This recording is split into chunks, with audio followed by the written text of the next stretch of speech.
Bonjour et bienvenue, il est 6h45, je vous remercie d'être là à l'heure pour cette dernière journée de notre Summer Challenge où nous avons abordé différents sujets tout au long de la semaine et nous allons terminer en beauté aujourd'hui avec un sujet que vous attendez sans doute avec impatience, la relation amoureuse.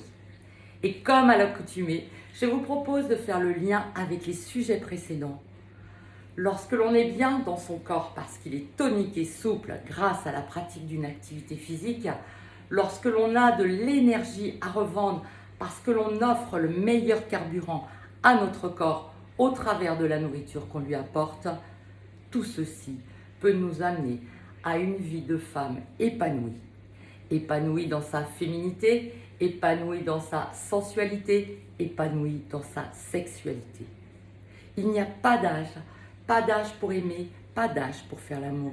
Parce que pour moi, trop nombreuses sont les femmes qui ont une relation inexistante, une relation platonique, une relation parfois toxique. À un certain âge, le mien par exemple, certaines femmes peuvent devenir aigries. Attention, je vais être crue, âme sensible, bouchez-vous les oreilles. Ne dit-on pas d'une femme aigrie par la vie qu'elle est mal baisée ? Parce qu'on ne nous apprend pas à être des amantes aimantes. Parce qu'être une femme est bien plus que toutes les croyances, souvent limitantes et castratrices que l'on nous a inculquées. Nous avons, en tant que femmes, un pouvoir énorme, un super pouvoir, le pouvoir de la séduction. Alors, ne l'oublions jamais et utilisons-le souvent. L'aventure amoureuse est le grand moteur de la vie. Et pourtant, aujourd'hui, de nombreux défis parsèment le chemin de l'union amoureuse. Le couple, plus que jamais, est mis à l'épreuve, à rude épreuve. Nos agendas sont bouqués, nous sommes toujours pressés, nous nous sentons fatigués. Évidemment qu'on peut se sentir fatigué. Si l'on ne donne pas à notre corps les nutriments dont il a besoin, c'est QFD. Et lorsque l'on se sent fatigué, que fait-on le soir ? Le réflexe serait peut-il parfois de s'avachir sur un canapé devant une télé ? Toute ressemblance avec des faits ou des personnages existants serait purement fortuite. Cela me fait penser à une anecdote.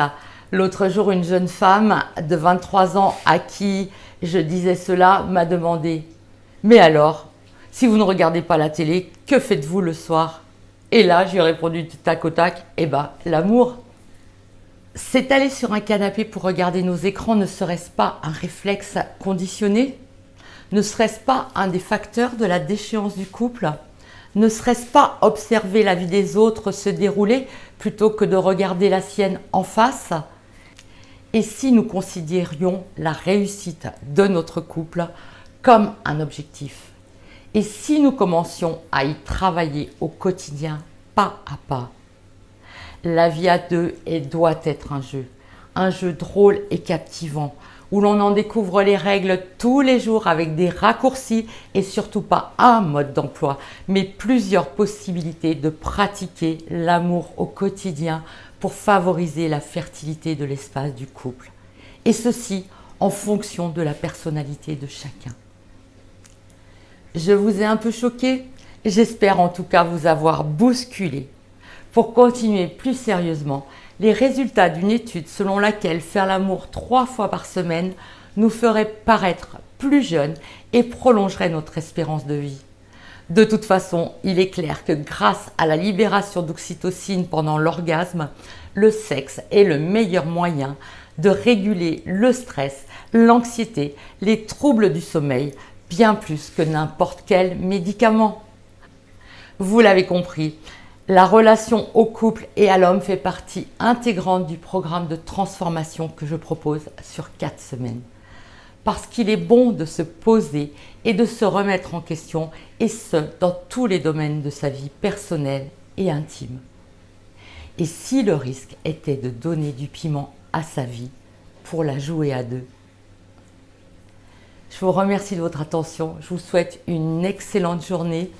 Nous avons terminé cette semaine avec lundi les étirements et les gestes matinaux. Mardi, nous avons vu quelques exercices d'activité physique pour bien démarrer la journée. Mercredi, le sujet était la nutrition. Jeudi, hier, la beauté au naturel. Et aujourd'hui, nous avons terminé sur un feu d'artifice avec l'espace du couple. Je vous souhaite plein de belles choses et je reste disponible pour répondre à toutes vos questions. Belle journée à vous.